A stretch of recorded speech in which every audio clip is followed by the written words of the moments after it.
গতকাল আমার কথা একটু করে বলি বোঝানোর জন্য। সাময়িকভাবে আমার স্ত্রী অসুস্থ, এই মাসটা একটু টানাটানি যাচ্ছে। গতকালকে বাজার করব, হঠাৎ করে দেখি টাকা পয়সা শেষ, পকেটে টাকা নেই। একটু টেনশনে পড়লাম, একটা দোয়া পড়লাম, আল্লাহুম্মা গফিরলি যামবি ওয়া ওয়াসসি'লি ফি দারি ওয়া বারিক লি ফি রিজকি। বাড়িতে স্ত্রী অসুস্থ, আমি দোয়া করলাম, আল্লাহ ওয়াবারিক, আমার বোঝানোর উদ্দেশ্য লাস্টের পয়েন্টটা, ওয়াবারিক লি ফি রিজকি, আল্লাহ আমার রিজিকে বরকত দিয়ে দাও। হঠাৎ করে আমার জেহেনটা, আমার ব্রেনটা ঘোরানো শুরু করলো, আল্লাহ বরকত দিবে। আল্লাহ তো ওয়াদা, আল্লাহ তো বলেছেন অল্প টাকার ভিতরে আমি বরকত দিয়ে দিব, নামাজ ঠিক রাখো, 5 ওয়াক্ত নামাজের ইহতিমাম করো। এরপর হঠাৎ করে মনে পড়লো, দেখি বিকাশে একটু চেক দিয়ে দেখি বিকাল টাইম, আদৌ জানি না আমার বিকাশে টাকা আছে। আল্লাহি, আল্লাহ কসম খেয়ে বলতেছে, আমি জানি না আমার বিকাশে একটা টাকাও আছে, আমার বিকাশ ফাঁকা। বিকাশ চেক করে দেখি 3700 টাকা আছে। এটা আমি তখনই বুঝলাম আল্লাহর পক্ষ থেকে এটা আমার জন্য বরকত, আল্লাহর পক্ষ থেকে এটা আমার জন্য কি ভাই বরকত। কারণ আরো 2-1 সপ্তাহ পরে আমাদের মাসিক হাদিয়া পাবো, আল্লাহর জন্য এটা বরকত। তো বুঝলাম, দান করেছিলাম এই সপ্তাহে, আবার আল্লাহর পক্ষ থেকে বরকত পাওয়ার পরে মুমিন বান্দার জন্য কর্তব্য আবার কিছু দান করা, আরো বরকত বাড়ায় দিবেন আল্লাহ সুবহানাল্লাহ।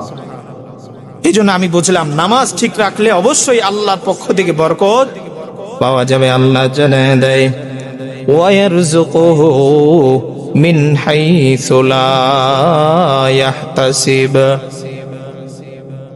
আল্লাহ তাআলা জানায় দেয়, দুনিয়ার জমিনের মানুষ, তোমরা 5 ওয়াক্ত নামাজের যদি ইহতিমাম করে যাও, আমি আল্লাহ আসমান থেকে জানায় দিলাম, আমি আল্লাহ এমন স্থান থেকে বান্দা তোমার রিজিকের ফয়সালা করব, লা ইয়াহতাসিব, কোনদিন তুমি কল্পনাও করতে পারো নাই, কোনদিন তোমার ধারণাও নেই আজকে এত টাকা অর্থ করে এত ব্যবসা বাণিজ্যই বরকত কেন হয়। বলে নামাজের ইহতিমাম করেছিল, দান সৎকার ইহতিমাম করেছিল, জিকির আজগারের ইহতিমাম করেছিল, বিদায় আমার আল্লাহ আসমান থেকে বান্দার জন্য বরকতের ফয়সালা করে দিয়েছে। আসমান থেকে আপনার ফয়সালা হয়ে যাবে। বরকত কিসের কারণে? পুরস্কারটা কি কারণে বললাম? নামাজ পড়ার কারণে, 5 ওয়াক্ত নামাজ পড়ার কারণে 1 নম্বর পুরস্কার।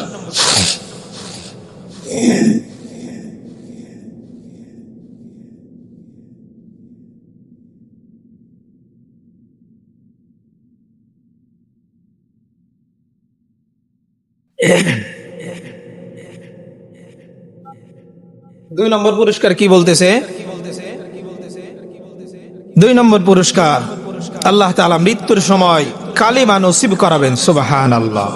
তার পবিত্র জবান দিয়ে যখন তার শেষ নিঃশ্বাস ত্যাগ হবে, তখন আল্লাহ তাআলা কালিমা তার জবান দিয়ে অনর্গল, লা ইলাহা ইল্লাল্লাহ, লা ইলাহা ইল্লাল্লাহ, আশহাদু আল্লা ইলাহা ইল্লাল্লাহ ওয়া আশহাদু আন্না মুহাম্মাদান আবদুহু ওয়া রাসূলুহু, কালিমায়ে তাইয়্যিবা, লা ইলাহা ইল্লাল্লাহ মুহাম্মাদুর রাসূলুল্লাহ, তার জবান দিয়ে অনর্গল বের হইতে থাকবে।